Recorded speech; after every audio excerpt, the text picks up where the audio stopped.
चलिए जानते हैं आज की देश और दुनिया की सिलेक्टेड काम की और महत्वपूर्ण 50 बड़ी खबरों को सिर्फ 10 मिनट में। पर अभी तक आपने इस वीडियो को लाइक नहीं किया तो लाइक कर दीजिए। तो चलिए वीडियो स्टार्ट करते हैं। कोविड 19 का नया स्वरूप डेल्टा 104 देशों में फैला। डब्ल्यूएचओ ने कहा जल्द पूरी दुनिया में हावी होने की संभावना। दो अलग वैक्सीन मिक्स कर लोगों को लगाना नहीं है खतरे से खाली, डब्ल्यूएचओ की चेतावनी। हिल स्टेशन और बाजार में बिना मास्क के लोगों को देख पीएम मोदी चिंतित, कहा तीसरी लहर का खतरा। एलएसी पर फिर से सैनिकों और हथियारों को बढ़ा रहा चीन, गुस्ताखी का मुंह तोड़ जवाब देने के लिए तैयार भारतीय सेना। भारी बारिश की चेतावनी, राजस्थान, मुंबई, जम्मू कश्मीर में ऑरेंज अलर्ट व उत्तर भारत के कई राज्यों में येलो अलर्ट। लोकसभा में नया नेता चुनेगी कांग्रेस पार्टी, अधीर रंजन चौधरी की छुट्टी तय। 14 को सोनिया गांधी करेगी फैसला। टोक्यो ओलंपिक में भाग लेने वाले सभी एथलीटों को दिए जाएंगे 10-10 लाख रुपए। गोल्ड मेडल जीतने वाले को 6 करोड़ देगी योगी सरकार। सीआरपीसी, आईपीसी व ईए में फेरबदल चाहती है मोदी सरकार, बोले अमित शाह, जाने क्या है केंद्र का प्लान। एमपी में आकाशीय बिजली गिरने से 12 लोगों की मौत, सीएम शिवराज ने जताया शोक। सितंबर से भारत में स्पुतनिक वी वैक्सीन का उत्पादन शुरू करेगा सीरम इंस्टीट्यूट ऑफ इंडिया, हर साल बनेगी 30 करोड़ डोज। इराक के कोविड अस्पताल में ऑक्सीजन टैंक फटने से लगी आग, अब तक 44 की मौत, 67 से अधिक घायल। पीएम मोदी 16 जुलाई को महाराष्ट्र, तमिलनाडु समेत कई राज्यों के मुख्यमंत्रियों के साथ करेंगे बैठक, कोरोना की स्थिति का लेंगे जायजा। पंजाब और हरियाणा हाईकोर्ट ने कहा लड़का या लड़की के नाबालिग होने पर लिव इन रिलेशनशिप स्वीकार्य नहीं। कोरोना के 31,443 नए मामले, 2024 लोगों की हुई मौत, 109 दिन के सबसे निचले स्तर पर एक्टिव केस। चीन की चाल पर सरकार की नजर, समुद्री सुरक्षा के लिए तैनात होगा खास अधिकारी। लैंगिक आधार पर भेदभाव करने वाले हिंदू उत्तराधिकारी कानून के प्रावधान को सुप्रीम कोर्ट में दी गई चुनौती। आ गई नीट परीक्षा की डेट, 12 सितंबर से होगी परीक्षा, आवेदन प्रक्रिया आज से। आईएमए की चेतावनी, तीसरी लहर करीब, सरकार धार्मिक यात्राओं पर फिलहाल लगाए रोक, लोग भी बरते सावधानी। आज से शुरू होगी सरकारी कर्मचारियों के तबादले की प्रक्रिया, ऑनलाइन करने होंगे आवेदन। आम आदमी पार्टी ने हमेशा मेरे विजन और काम को पहचाना, लोग जानते हैं पंजाब के लिए कौन लड़ रहा, सिद्धू के बयान से मचा घमासान। क्रिस गेल ने रचा इतिहास, 7 गेंदों में 5 छक्के जड़कर ठोका विस्फोटक अर्धशतक, T20 में 14,000 रन बनाने वाले पहले बल्लेबाज बने। 2030 में चांद पर होगी हलचल और धरती पर आएगी विनाशकारी बाढ़, नासा की स्टडी। हिमाचल प्रदेश, राजस्थान, उत्तर प्रदेश और उत्तराखंड में जारी हुआ अलर्ट, आईएमडी ने जताई भारी बारिश की संभावना। राहत, मनसुख मांडविया ने बताया कैसे होगा कोविड पैकेज का उपयोग, बच्चों की देखभाल पर भी कही बड़ी बात। जी हाँ दोस्तों, और भी बहुत बड़ी काम की खबरें निकल कर आ रही है, इसलिए वीडियो को लास्ट तक जरूर देखना। तो चलिए अब जानते हैं जो महत्वपूर्ण काम की खबरें हैं उनको विस्तार से। पर इससे पहले अभी तक आपने इस वीडियो को लाइक नहीं किया तो लाइक कर दीजिए। एलएसी पर फिर से सैनिकों और हथियारों को बढ़ा रहा चीन, गुस्ताखी का मुंह तोड़ जवाब देने के लिए तैयार भारतीय सेना। जी हां, हिंदुस्तान की सेना पिछले 1 साल से line of actual control LAC पर एक्टिव है। हिंदुस्तान की तरफ से कोई कोर कसर भी छोड़ी नहीं जा रही। चीन की चालबाजियों को पल भर में कुचलने का इंतजाम कर दिया गया है। हवा से लेकर जमीन तक ऐसी मुस्तैदी की है कि चीन की सेना ने कोई भी हिमाकत की तो हिंदुस्तान की फौज बिजली की तरह कड़कने लगेगी। लेकिन इतनी बड़ी तैयारी के बीच भी एलएसी के पास से एक चौंकाने वाली खबर आई है। एलएसी पर 2 लाख सैनिक, टैंक, तो मिसाइलें सब तैनात हैं। भारी भरकम हथियारों का जखीरा मौजूद है।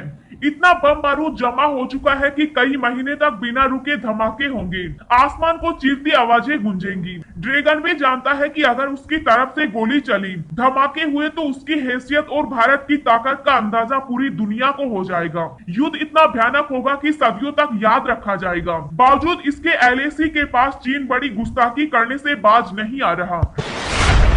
कोविड-19 का नया स्वरूप डेल्टा 104 देशों में फैला। डब्ल्यूएचओ ने कहा जल्द पूरी दुनिया में हावी होने की संभावना। जी हां, विश्व स्वास्थ्य संगठन के प्रमुख टेड्रोस ने कहा है कि कोविड-19 का नया स्वरूप डेल्टा विश्व भर में तेजी से फैल रहा है। उन्होंने दुनिया के तमाम देशों को आगाह करते हुए कहा कि डेल्टा वेरिएंट जो 104 देशों तक पहुंच गया, इसके जल्द ही पूरी दुनिया में कोरोना वायरस के सबसे हावी स्वरूप बनने की आशंका है। एक प्रेस कॉन्फ्रेंस के दौरान डब्ल्यूएचओ प्रमुख टेड्रोस ने कहा कि पिछला सप्ताह ऐसा चौथा सप्ताह था जब विश्व भर में कोविड-19 के मामले बढ़ने का सिलसिला लगातार जारी रहा। डब्ल्यूएचओ के 6 क्षेत्रों में एक को छोड़कर अन्य सभी में मामले बढ़े हैं। उन्होंने कहा कि 10 सप्ताह तक मामलों में कमी आने के बाद इस तरह मामले बढ़ने से चिंता बढ़ गई है। वर्ल्ड हेल्थ ऑर्गेनाइजेशन के महानिदेशक ने कहा कि कोरोना का नया स्वरूप डेल्टा वेरिएंट दुनिया भर में तेजी से फैल रहा है, जिससे संक्रमण के मामले और उससे जान गंवाने वाले लोगों की संख्या बढ़ रही है। टोक्यो ओलंपिक में भाग लेने वाले सभी एथलीटों को दिए जाएंगे 10-10 लाख रुपए। गोल्ड मेडल जीतने वाले को 6 करोड़ देगी योगी सरकार। जी हां, आगामी टोक्यो ओलंपिक में पदक जीतने वाले एथलीटों के लिए उत्तर प्रदेश सरकार ने पुरस्कारों की घोषणा की है। मुख्यमंत्री योगी आदित्यनाथ ने घोषणा की है कि टोक्यो ओलंपिक में भाग लेने वाले सभी एथलीटों को राज्य सरकार की ओर से 10-10 लाख रुपए दिए जाएंगे। इसके साथ स्वर्ण पदक जीतने वाले एथलीटों को भी राज्य सरकार की ओर से करोड़ों रुपए का पुरस्कार दिए जाने का ऐलान किया गया है। सीएम योगी आदित्यनाथ ने टोक्यो ओलंपिक में उत्तर प्रदेश के 10 एथलीटों का हौसला बढ़ाते हुए नगद पुरस्कारों की घोषणा की। सरकार की ओर से कहा गया है कि सिंगल या टीम इवेंट में हिस्सा लेने वाले सभी खिलाड़ियों को सरकार की ओर से 10-10 लाख रुपए इनाम दिया जाएगा। वहीं इंडिविजुअल कैटेगरी में स्वर्ण पदक जीतने वाले एथलीटों को राज्य सरकार की ओर से 6 करोड़ रुपए का पुरस्कार दिया जाएगा। हिल स्टेशन और बाजार में बिना मास्क के लोगों को देख पीएम मोदी चिंतित, कहा तीसरी लहर का खतरा। जी हां, प्रधानमंत्री नरेंद्र मोदी ने मंगलवार को 8 राज्यों के मुख्यमंत्रियों के साथ वीडियो कॉन्फ्रेंसिंग के माध्यम से बैठक की और कोरोना वायरस के बदलते रूपों और उससे होने वाले खतरों को लेकर सचेत करने का काम किया। इसके अलावा उन्होंने महामारी की संभावित तीसरी लहर से मुकाबले के लिए वैक्सीनेशन प्रक्रिया में तेजी लाने पर जोर दिया। पीएम मोदी ने कहा कि पहाड़ी पर्यटन स्थलों और बाजारों में बड़ी संख्या में बिना मास्क लगाए और सामाजिक दूरी का पालन नहीं करते हुए भीड़ का उमड़ना चिंता का विषय है। 8 पूर्वोत्तर राज्यों के मुख्यमंत्रियों के साथ वीडियो कॉन्फ्रेंसिंग के जरिए चर्चा करते हुए प्रधानमंत्री ने कहा कि महामारी की तीसरी लहर से लड़ने के लिए हमें टीकाकरण अभियान को लगातार बढ़ाते रहने की जरूरत है। हिमाचल प्रदेश, राजस्थान, उत्तर प्रदेश और उत्तराखंड में जारी हुआ अलर्ट। आईएमडी ने जताई भारी बारिश की संभावना। जी हां, देश में बीते कल मानसून ने कहर ढाया है। बीते कल देश के कई राज्यों में बिजली गिरने से लगभग 67 लोगों की मौत हो गई। वहीं हिमाचल प्रदेश में बादल फटने से तबाही मची, तो वहीं अब उत्तराखंड में अचानक आई लैंडस्लाइड ने कई इमारतों को नुकसान पहुंचाया। ऐसे में मौसम विभाग ने अगले 2 दिन भारी बारिश का अनुमान जताया है। इस कारण कई राज्यों में अलर्ट भी जारी कर दिया गया। इस कारण राजस्थान, जम्मू कश्मीर में ऑरेंज अलर्ट, हिमाचल प्रदेश, उत्तराखंड और उत्तर प्रदेश में येलो अलर्ट जारी कर दिया गया। 2 अलग वैक्सीन मिक्स कर लोगों को लगाना नहीं है खतरे से खाली, डब्ल्यूएचओ की चेतावनी। जी हां, कोरोना वायरस से सुरक्षा देने के लिए दुनिया भर में वैक्सीनेशन किया जा रहा है। ऐसे में अधिकतर लोगों तक इस वैक्सीन को पहुंचाने से जुड़ी कुछ मुश्किलें भी सामने आ रही है। कई देशों में वैक्सीन की खुराक की किल्लत की समस्या भी आई है, जिससे निपटने के लिए कॉकटेल वैक्सीन का सहारा लेने का सुझाव दिया गया। इस तरीके में 2 अलग अलग कंपनी की वैक्सीन मिक्स की जाती है, जिसका अर्थ है कि टीका लेने वाला व्यक्ति 2 अलग अलग कंपनियों को 2 खुराकें ले सकता है। लेकिन अब विश्व स्वास्थ्य संगठन ने इस तरीके के प्रति अपनी चिंता जाहिर की है। विश्व स्वास्थ्य संगठन ने कहा है कि कोविड-19 वैक्सीन के मिक्सिंग और मैचिंग का तरीका नुकसानदायक साबित हो सकता है। डब्ल्यूएचओ की तरफ से बोलते हुए मुख्य वैज्ञानिक डॉक्टर सौम्या स्वामीनाथन ने कहा कि अलग अलग कंपनियों द्वारा बनाई गई वैक्सीन का इस्तेमाल टीके की पहली और दूसरी खुराक के तौर पर करना एक खतरनाक ट्रेंड है।